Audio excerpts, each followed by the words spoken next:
It's time for a quick self-evaluation of your communication in meetings.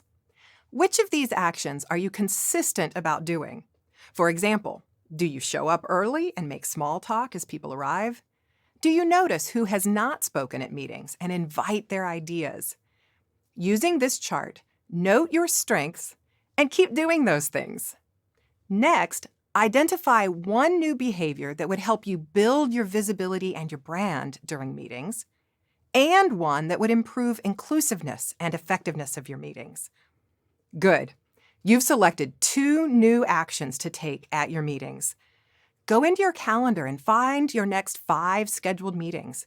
Add a note right on those calendar appointments reminding you of your 2 new meeting behaviors. Follow through and watch your meeting effectiveness skyrocket. My daughter Melina recently graduated from college and has been conducting informative interviews to gather career advice. What Melina didn't realize was that she was getting a crash course on rapport building. Even if you're not in her shoes, using rapport building skills will benefit you in any situation when you're connecting with other people. Here's some tips to use in your next conversation. Find or build on common ground. When you connect with someone you don't know well, start with discussing the external environment or a common context. For example, I recently encountered a group of women in a hotel elevator who were all wearing historical costumes. I opened with, "I must have missed the invitation. Have you all been having fun?" This led to an engaging conversation about their evening. If you're more familiar with the person, you can initiate a conversation on a more personal note. Follow up on a previous topic or something specific from your last conversation. For instance, if they mentioned their kid's birthday party, ask how it went. I often use the notes section on my phone, and I document things like names of spouses or kids' grade levels, degrees, colleges. This allows me to make more personalized comments. Leverage virtual connections. Strategize about your virtual connections as much as you do with your in-person ones.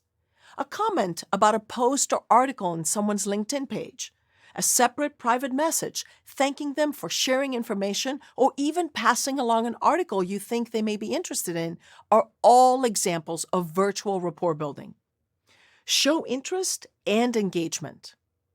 Our listening building block in this course is essential when you are building rapport. Listen with your whole body. Nod, lean in, encourage the speaker verbally with words such as "really?" "Wow," "Oh, I see." Don't neglect eye contact and varying your facial expressions just because the meeting is virtual. Yes, they can be incredibly exhausting, but a direct camera connection is crucial to successfully engaging with others. Voice inflection and energy also matter. If you're in an audio-only meeting or on the phone, your vocal inflection is your only tool for conveying friendliness. I found it interesting that a study in the Journal of Evolution and Human Behavior looked at the relationship of voice pitch and trustworthiness in different social contexts. They found that an enthusiastic vocal pitch can convey energy, engagement, and sincerity. If you don't know how your conversational vocal pitch comes across, record an audio sample of yourself and feed it into an AI tool such as Udemy or AI to get valuable feedback about your speaking style. Finally, stand or sit tall. Strong posture and a steady gaze tell everyone around that you're comfortable and attentive. Practice these tips daily to become comfortable with building rapport. It will increase your network and enhance your professional growth. In the toolkit video coming up next, I'll share several practical exercises that you can use to build rapport in 3 very different contexts.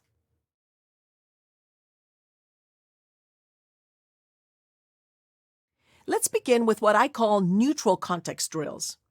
Next time you're at an airport, find someone nearby who you can share something in common. Maybe they have the same briefcase, or they're wearing the same team logo on their shirt, or the same watch.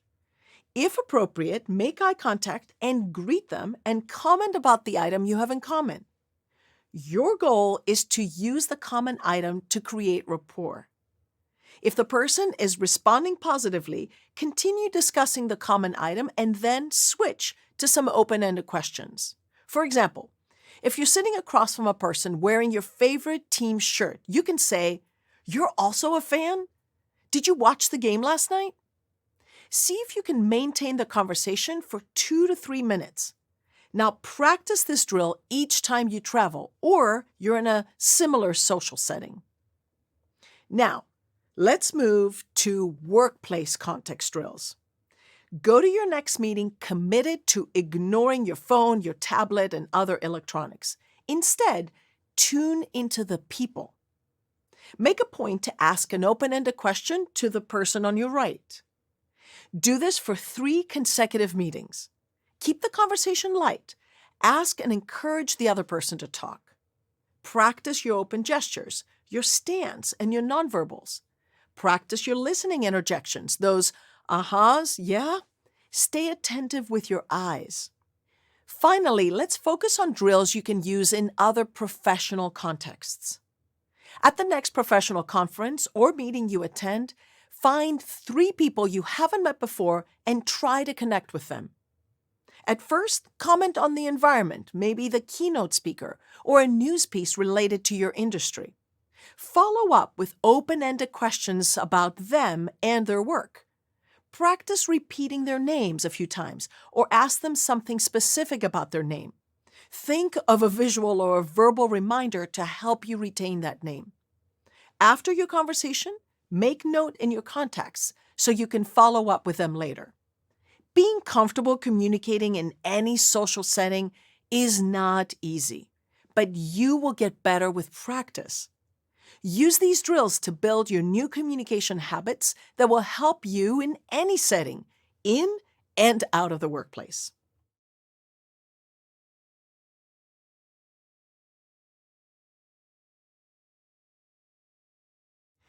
Annabelle Acton, a Forbes contributor, said she likes her email like her dentist visits, short, to the point, and only when necessary. That's great advice for most of our digital communication. Use these tips when emailing, texting, or messaging. Consider your communication building blocks, starting with people. Who really needs your message? If action is not required by your reader, do they really need this? What do you want your reader to think, feel, and do? What preconceived notions do your readers have about you or the topic of this message? Your answers to these questions clearly define what you hope to achieve. If you plan to use an AI writing assistant, this clarity helps create an effective prompt and very specific instructions. Next, think about which channel is best for your message. Chat or text for very short updates or requests like, "I'm ready," or "Can you meet on the 15th?" Chat is so informal that it's tempting to ignore customary grammar or punctuation. Don't do it. Clarity and professionalism are your goals, always. It's okay to use an occasional emoji to express emotion with the right reader, but do so sparingly. Use your company's collaboration apps for messages connected to specific projects or when you need feedback from lots of people. If some of your intended readers aren't great about checking the collaborative space, use @mentions with their names so they get notifications. Include a Read Me First or table of contents document in collaborative spaces that have lots of files and messages. Writing a summation document is something that your AI writing assistant could do well. When sending email, write short subject lines, just 4 to 5 words that tell the reader the most important information, like response needed by Wednesday or agenda for litigation meeting. Your reader should be able to find your message with just a quick scan of their inbox. Regardless of the channel you choose, carefully organize your thoughts. Most written communication can follow this pattern: message first, action next, and details third. Isha, a project manager, sent this message to her team: Your activity report is mandatory and due Wednesday. Now, this is the bottom line message of interest to her readers. Then, in her very next sentence, she makes the action clear and easy to follow. Complete the attached report and email it to me by noon on Wednesday. She thought about ending here, but Isha is aware that some people on her team think these reports are a waste of time. She decides to add a claim and some evidence from an expert to back up her claim. I spoke with the VP, who assures me that these reports are used by our managers during performance evals. Include enough evidence to convince your reader that your claims are correct. Supporting evidence can be an example, expert opinion, voice of customer data, financials, or case studies. Isha organized for action and supported for credibility. Before sending, though, she edits for tone and accuracy. She changes one pronoun, your activity report, to our. Then she changed one adjective. She deleted mandatory. And she adds a please. Voila, the tone is now still direct, but also polite. Finally, don't forget to format wisely and to proofread. Add formatting like bullet points, bold font, headers, or text boxes and lines to draw your reader's attention to key ideas. It's easy to skim right over mistakes, seeing only what we meant to write. Make it a game to find mistakes so that your proofing protects your credibility. Let's remember Annabelle Acton's analogy and aim to make our written communication as efficient and impactful as a quick dental visit.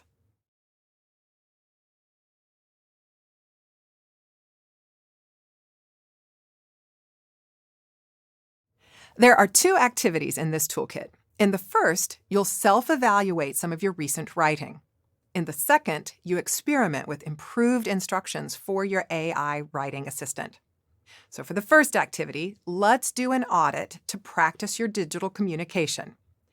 Go to your email sent folder or to your collaboration space and print out the last 5 messages you wrote. Next, go through and label each of the printouts with the words message, action, and details where you find them. Highlight any claims or assertions you've made, and then in the same color, highlight relevant supporting evidence such as voice of customer data, an expert's opinion, case studies, or financial and statistical analyses. Finally, use this chart to evaluate each of your labeled messages. Give yourself a plus if your message was spot on for the criteria, a check if you did okay, and a minus if this area needed some work. Did you find your action request in the first or second sentence of your message? How clear is the action? Would your reader know exactly what to do next? Do you have credible evidence to support any assertions that you make? What did you want your reader to think, feel, and do? And does your word choice create the right tone for that message? Did you tailor to the knowledge level of your reader? Was every word in the email necessary, or can you be more concise? Did you include helpful formatting such as bulleted lists, text boxes, headers, and bold font? Finally, read each of your messages, searching for grammatical, punctuation, or spelling errors. Did you find anything? Once you've completed the chart, notice where your minus signs tend to be. Focus in on those problem areas before you hit send again. Now for activity 2. Provide your AI writing assistant 2 prompts. In your second, be sure to include a clear goal for your writing. That is what you hope to achieve, and include specific instructions.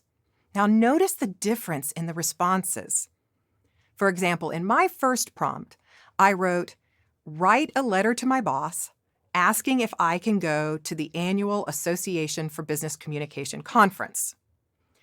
The AI-generated response was 7 paragraphs long. Yikes! My reader appreciates brevity. Some phrasing was very formal, like, I hope this letter finds you well, and I am writing to request your permission, and I kindly request that. This level of formality doesn't sound like me. I prompted 3 times with increasingly more specific instructions, like be more conversational. My boss and I are friends. Keep it under a half a page. Include bullet points for the key reasons I should go. The responses got better and better, and by the 3rd or 4th iteration, I got a letter that sounded like me and had a more appropriate tone for my reader. The beauty of an AI assistant is that you can ask for as many iterations as you want, and they're fast. With a well-prompted AI ally by your side, and with careful self-evaluation, you and others will see an evolution in your writing.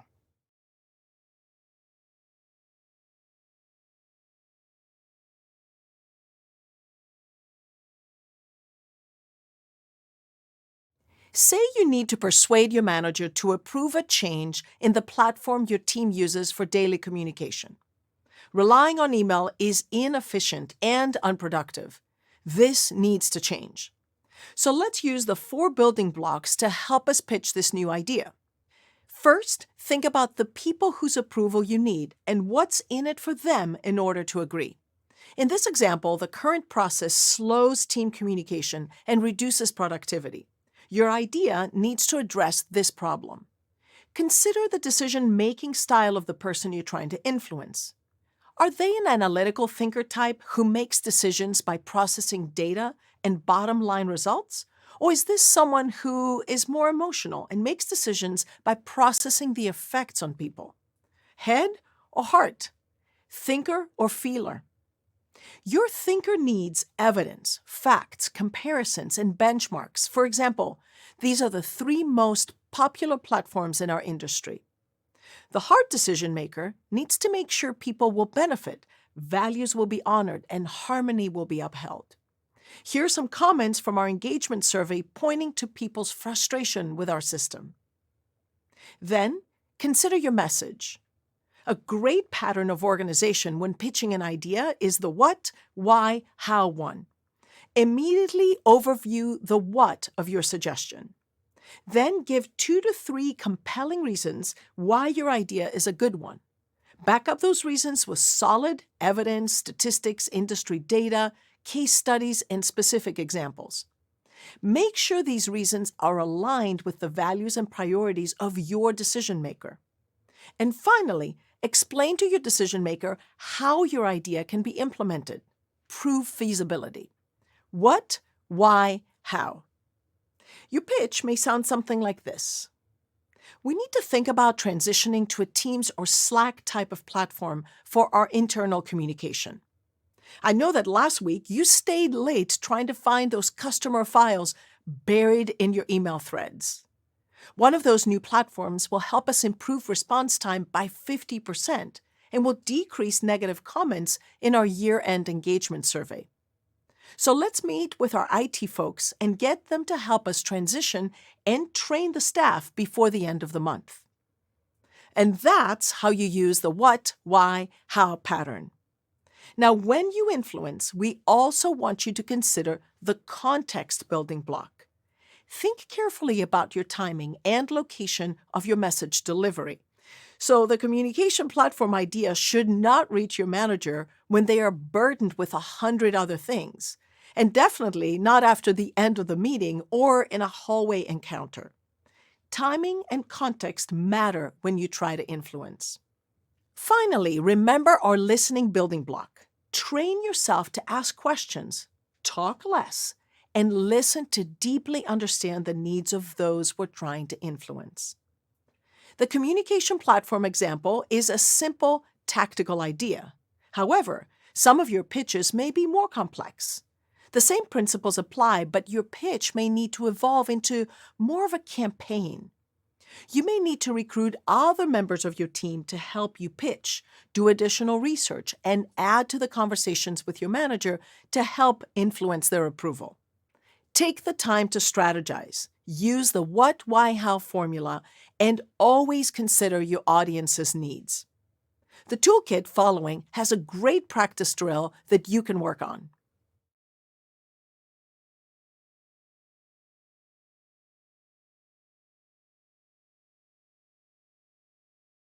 Quick, look around your space.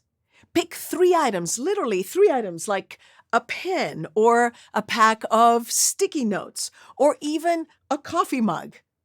3 items. Now, think of the audience. Think of someone in the service industry, for example, that you interact with. Maybe it's the barista at your regular coffee shop. If they don't have sticky notes and you want to suggest that they buy them, could you craft a what, why, how message for them? What questions would you ask them to better understand their needs? What problem could this item solve? When would you present this to them? Would it be on an in-person call? Would you be on camera? Would you make a phone call? Think through some of this and write it down. Now, for your message. You're selling a physical item, and you can make up any price that you want. Your focus should be on the reasoning for this. Why do they need this item? What problem does it solve? And has it solved a similar problem for an audience like them? Finally, what do they have to do to get this item? This exercise may seem silly at first, but it gets you to think of your audience, your message, and the context, putting the communication building blocks we've discussed into action. Now, take this to a different level. Pitch more of an idea versus an item. For example, your registration and travel expenses to a national conference, or an interactive team-building activity. How would you influence your boss to approve any of this? Keep running through these scenarios to train your pitching muscle and to increase your effectiveness every time you promote a new idea. Heart pounding, stomach churning, voice trembling. This is public speaking reality for so many people. I've met people who despise standing up in front of big groups, others who are calm with a crowd but anxious when they're around executives or when they have to talk about certain topics. The techniques you're about to learn will minimize your nervousness and unlock the power of your voice. Breathe. Breathe is the acronym to help you remember these tips, and it is your first tip. Right before you speak, find a private place and strike what social psychologist Amy Cuddy calls a power pose. Stretch out big. Take a deep breath. This will raise your confidence hormones and prepare you to take the stage. R in our BREATHE acronym is for reframe your internal dialogue. The physiological signals that we feel when we're nervous, heart pounding, sweaty palms, those also happen when we're excited. People choose to go on roller coasters or scary movies to experience these very same feelings. So when you feel your body tense, tell yourself, I'm excited about this speech. E. E is for ease into your fear. Desensitize yourself to the scariest parts of your speaking by wading in gradually. If being the center of attention makes you nervous, you can gradually acclimate to having eyes on you. You could go to your spin or yoga class and move from the back row to the middle to the front. Get used to having eyes on you. Or begin speaking up at meetings where you can stay seated or even lean against a table. A is for alternate your practice. Sometimes practice with your visuals. Other times, just talk to a friend about your topic. Go through it in your mind when you drive, or record yourself and listen back. When you make a mistake, keep going. Some speakers give excellent introductions, which they practiced to perfection, but then they fizzle out in their closing. Try practicing your second talking point before your first, your wrap-up before the intro. If you practice by chunking, then interruptions or questions during your actual conversation won't throw you off. T. T is for terminate your negative self-talk. If you catch yourself saying or thinking things like, I'd rather die than do this speech, I'm going to sound like an idiot, stop. Plug in a new thought. Speaking is how I get things done. I know a ton about this subject. H stands for heart rate up. Climb a flight of stairs and then practice with your heart rate elevated. On your big day, your heart rate might spike, but you'll breathe and modulate your voice right through it because you've practiced with your heart rate up. And finally, another E, empathize. If I'm nervous, I'm usually focused on me. I'm worried I'll forget something or wondering what others will think about me. When I shift my focus to my listeners, my fear falls away. I think instead, wait, I wonder how long these poor souls have been sitting in those hard chairs or staring at their screens. Focusing on the listener will help reduce your own nerves. So, next time you're feeling nervous about a communication event, just breathe.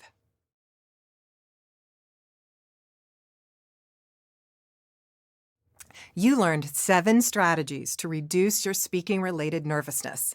In this toolkit, we'll prioritize and put them to work. Open your calendar and find an upcoming presentation or conversation that might incite some anxiousness. I see that I have an online training coming up. I use an outside game platform to teach this workshop, and I'm worried that the technology won't work and I won't have a clue what to do. Now, choose 2 techniques from our list of 7 that you think will be most beneficial for you in your situation.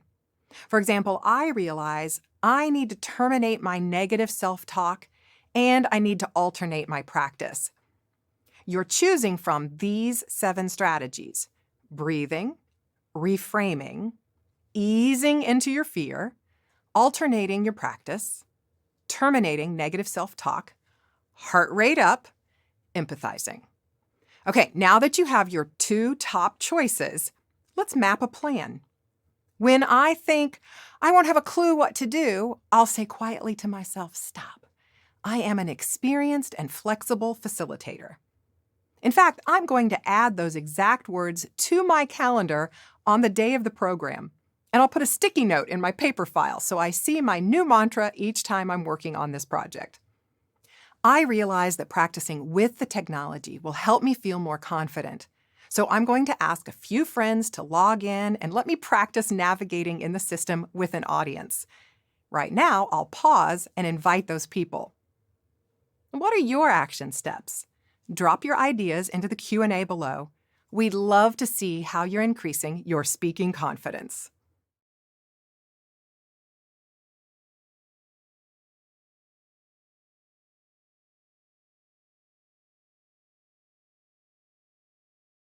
It's impossible to avoid disagreements in the office, whether you're talking about politics, social issues, or work. How do you respectfully express your own opinions when others see things so differently? Are you able to maintain your authentic voice and stay true to your beliefs? There's no one-size-fits-all solutions for every disagreement, but it's important to consider 2 key aspects. First, evaluate the relationship. Is it too valuable to risk by expressing your disagreement? Or is it solid enough to handle differing viewpoints? Second, consider the power dynamics. If you are in a leadership role and you fail to listen, empathize, or appreciate diverse perspectives, you may appear dictatorial. Similarly, if your boss holds a different viewpoint and you can't express your disagreement tactfully, it might be wiser to remain silent. In a few words, choose your battles carefully. So here are 3 steps to consider as you find yourself disagreeing with someone. Step 1, prepare. Before a tough conversation that's likely to create disagreements, list some possible assumptions that you're making.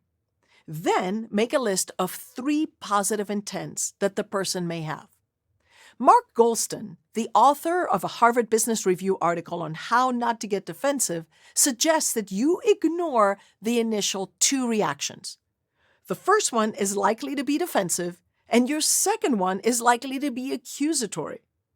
Lead with the third thing that comes to mind, because by then you're focusing on problem solving. If you have time, practice what you plan to say to a trusted friend or colleague. Pace. Enter the conversation being mindful of your pace and your emotion. Ask questions to help you understand where the person is coming from. Acknowledge the other person's position and show that you appreciate it. Express your point of view and reasoning calmly and factually, but avoid making judgments. Listen intently. Hold your position lightly and even express some appreciation. Process. What you do after a contentious conversation is as important as what you do during it. Move beyond disagreement towards problem solving, mutual action, and understanding. Reflect on how you handle the situation and if you need to adjust your approach for the next time the disagreement comes up. Our natural tendency is to avoid conflict, whether it involves our boss or a good colleague. But as noted by the authors of the very popular book, Crucial Conversations, our greatest risk is to remain silent. Practice the prepare, pace, and process steps, so the next time you get into a disagreement, you'll be prepared to speak up effectively and tactfully. Now, make sure to check out the toolkit in the upcoming video, where you can test these techniques in a variety of situations and topics.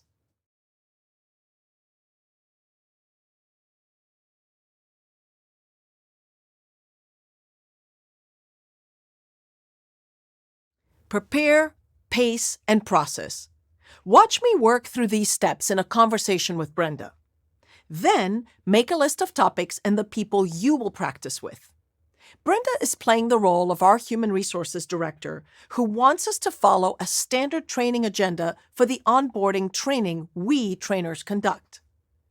I believe that we should allow our human resources trainers to add their own personal stories and anecdotes. Prepare. I feel strongly about this. I always bring my stories into training content, and I think that a formal agenda would make the onboarding experience boring. But what exactly does Brenda have in mind? Is there any leeway? Am I assuming that she will be inflexible? So I need to test that. Also, did Brenda get any negative feedback about our onboarding process in the past? Is there a reason that's pushing her to make this directive? Pace. My intent here is to test my assumptions, gather more information, listen, and express my viewpoint and my reasoning. Thank you so much for chatting with me. You sent an email yesterday that said we're going to a standardized training agenda, and I'm trying to understand, does this mean that we don't use stories or anecdotes, or we pretty much all do the same thing as trainers? Definitely, because we have a bunch of new trainers that don't have those stories and anecdotes, and we just had too much variance in the program. Did we have negative feedback, or did we go overtime as well? Both of those and some other problems. I need a streamlined process for this. I hear you, but from the perspective of an experienced trainer, it's difficult to strip all of that out. It makes the training boring. Could I volunteer to make the timeline, look at the learning objectives, and maybe look at some of the stories and anecdotes and examples that all of us use? So that's the standardized part, and see if we can work with that? Okay, yeah, I hear what you're saying, and that might work. Would you be able to show me that sort of plan? Yeah, let me take a stab and I'll share that. Process. Depending on how this goes and the relationship I have with Brenda, I may ask for her feedback in a later conversation. I will be sure to reflect on how I came across, and I will definitely thank her for speaking frankly about this with me. In this scenario, you might think that I end up with more work, but if it matters enough to me, it will be worth it. Now it's your turn. Make a list of 3 people and come up with an issue, situation, or topic you see differently with each of them. Then work through the prepare, pace, and process formula in each situation.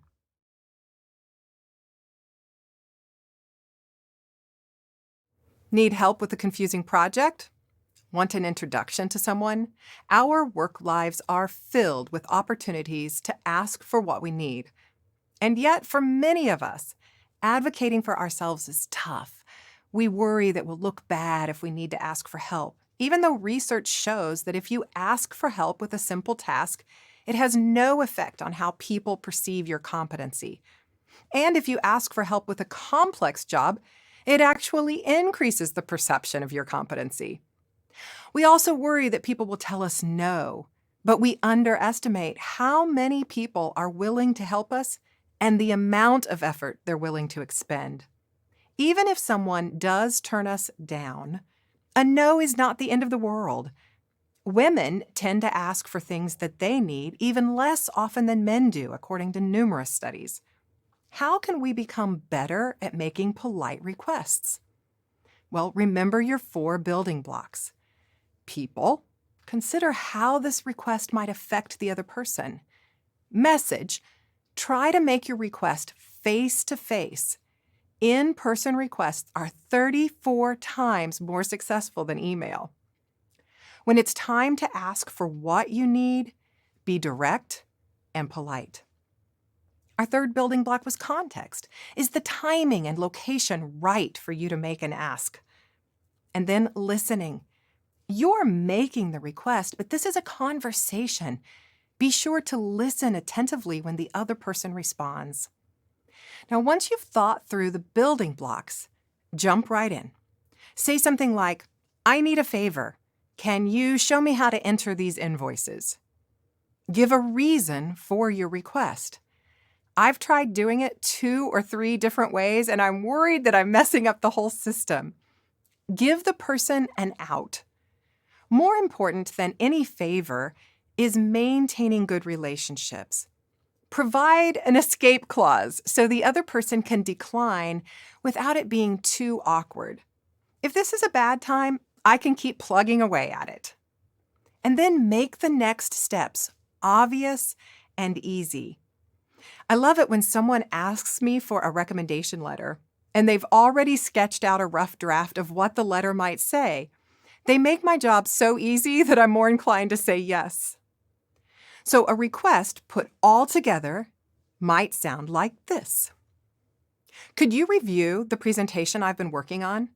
I'm asking you specifically because your comments to the leadership team last month had exactly the tone I'm hoping for. I'm open all day Wednesday and could send you a link for a time that works for you. If you don't have the time, I completely understand. Maybe you could suggest someone else. So those are the basics. Now, let's get some practice using the toolkit.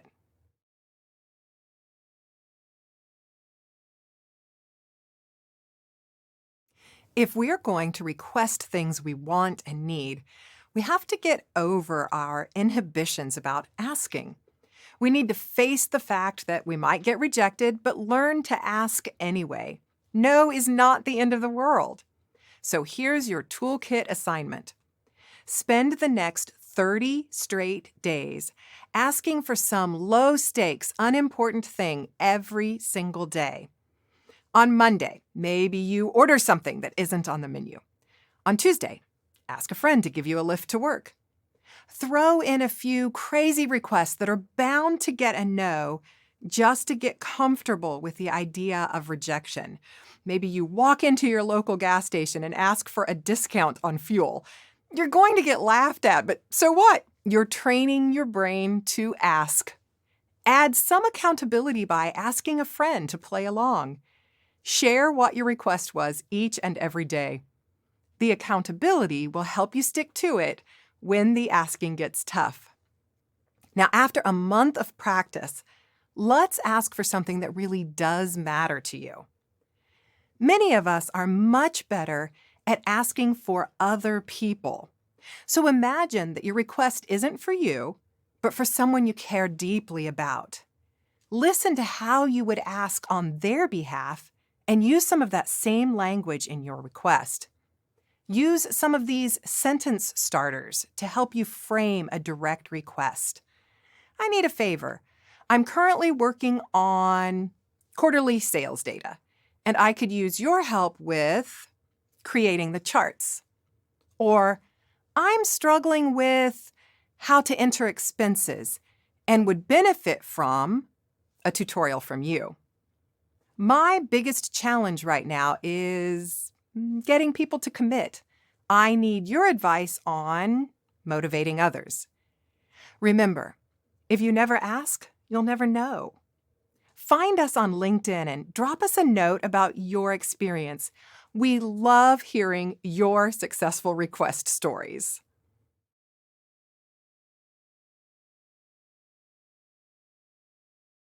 The professionals we surveyed for this course told us that one of the most challenging communication situations is being bombarded with questions, demands, or criticism that they weren't expecting. Have you ever been caught so off guard that you didn't know what to say or regretted what you said? These tips will help. First, buy time before responding.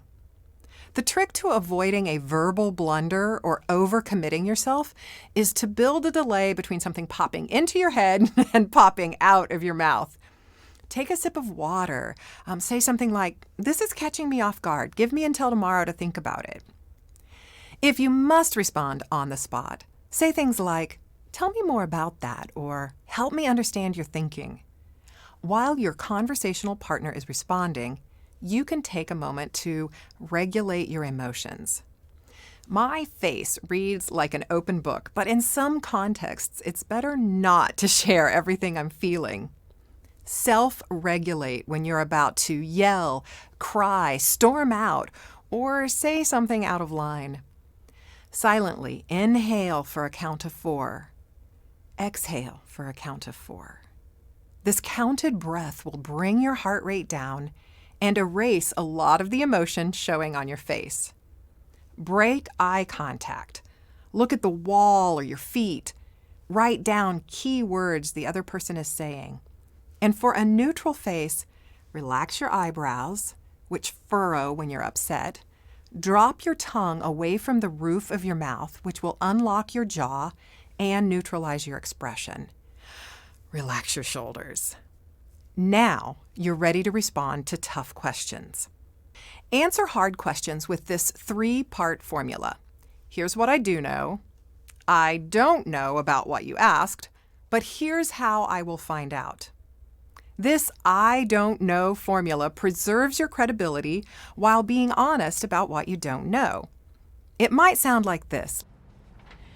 Hey, Brenda, why on earth did the numbers get included for the Southwest region on these projections?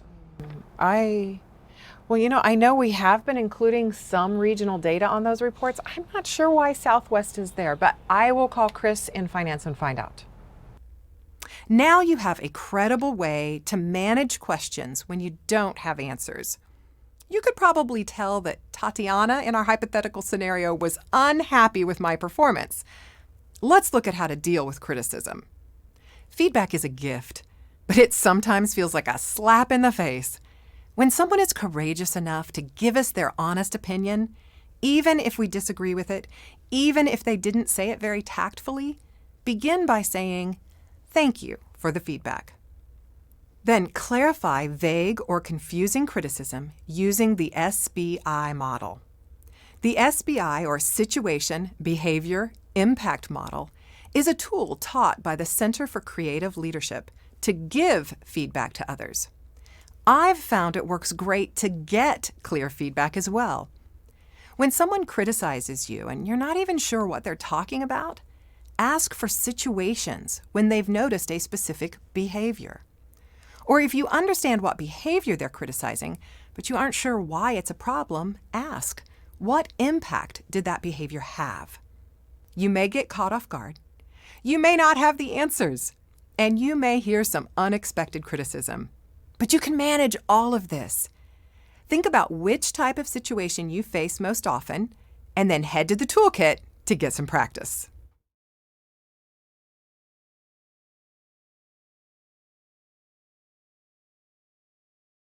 Prioritize the following situations by identifying the one you most need to practice. Buying time to pull your thoughts together. Regulating emotions with a neutral face. Fielding tough questions when you don't have the answer. Or clarifying confusing or vague criticism. Pause the video and select your number one need. Great, you have your number one situation to work on. If you selected number 1, buy time, practice in these low-stakes situations.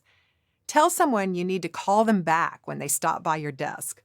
When a friend or family member asks for something, practice saying, "I need to think about it first." Or when your waiter comes to take your order, ask them to come back. All of these everyday opportunities help you practice buying time. If you selected number 2, regulating emotions, go to a mirror and alternate back and forth between your distressed or angry face and your neutral face. Go back and forth, really paying attention to what neutral feels like. Next time you're caught off guard, let that muscle memory kick in and take you back to your poker face. If you selected number 3, fielding tough questions, get ready to respond using the formula, here's what I know, here's what I don't know, here's how I will find out. For example, if I say, "What is Tatiana's favorite color?" You might say, "I know she's wearing blue. I don't know if that's her favorite, so I'll message her and ask." Now, are you ready for a few more? Here we go. When did LinkedIn Learning first come online? Which Fortune 500 company has the most women on their board? How long is the flight from Detroit to Seoul? You can ask a friend to throw you a few more random questions until you feel totally comfortable with the 3-part formula. If you want to practice number 4, clarifying vague criticism, think of the last 2 or 3 times someone gave you confusing criticism.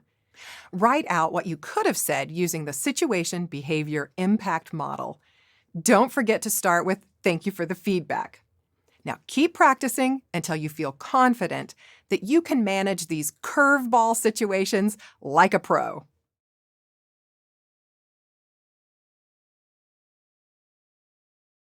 Thank you so much for joining us. We hope you've discovered some new behaviors and practiced them with those toolkit exercises. Now it's time to make the world your practice arena. We'd love to hear from you in the Q&A and connect with us on LinkedIn so we can continue our conversation about great communication.